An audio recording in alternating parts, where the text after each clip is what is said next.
Hoje à tarde eu tive uma enxurrada de pedidos lá no meu Twitter. Se você quiser entrar em contato comigo lá, é @profileooficial. Mas muitas pessoas mandaram mensagem para mim lá no Twitter e ficaram pedindo desesperadamente para que eu comentasse a entrevista do Ciro Gomes para a Rádio Bandeirantes, no programa Pânico, que foi hoje ao ar. Na verdade foi ao vivo, né? Então ocorreu hoje mesmo. Eu vou deixar o link aqui na descrição para que você possa ver essa entrevista, ver o programa Pânico inteiro, caso você queira, sem nenhum problema. Até tive que ver uma participação do Adrilles Jorge, aquele mesmo que falou absurdos da Marielle Franco, e do José Maria Trindade. E fiz um vídeo hoje à tarde, até rendeu algumas boas visualizações. Às vezes a gente tem alguns dessabores na vida, mas acabam sendo até benéficos. Ver algumas bobagens acabam rendendo algumas coisas boas no fim das contas. Nem tudo é muito bom, mas nem tudo também é muito ruim.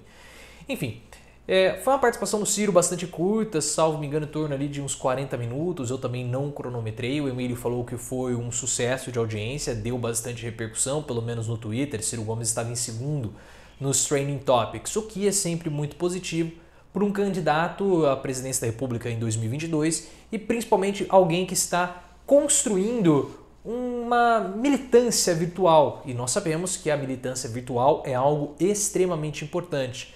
Tanto que o próprio Lula, no discurso que ele fala sobre o plano de resgatar o Brasil, o plano das esquerdas que ele falou na semana passada, ele chama o jovem, principalmente o jovem da rede social. Nós precisamos trazer o jovem da rede social, da internet, essas coisas. Então é importante que haja esse tipo de engajamento por parte dos eleitores do Ciro Gomes ou dos apoiadores do Ciro Gomes, como você queira chamar. Agora, com relação à entrevista, foi uma entrevista, como eu falei, curta, teve repercussão, mas eles não entraram tanto assim em momentos, em questões delicadas. Não achei nada de muito espetacular. O Ciro já teve outras participações melhores, outras entrevistas melhores, mas é sempre bom um candidato estar em um veículo de comunicação popular, como é a Rádio Jovem Pan. Algo que está disponível para todos, não precisa ter as limitações do cabo, de uma TV por assinatura ou coisas do tipo. Com relação à entrevista de políticos, eu achei a entrevista do Guilherme Boulos uma entrevista que me empolgou bem mais, a entrevista do Boulos para o programa Flow Podcast.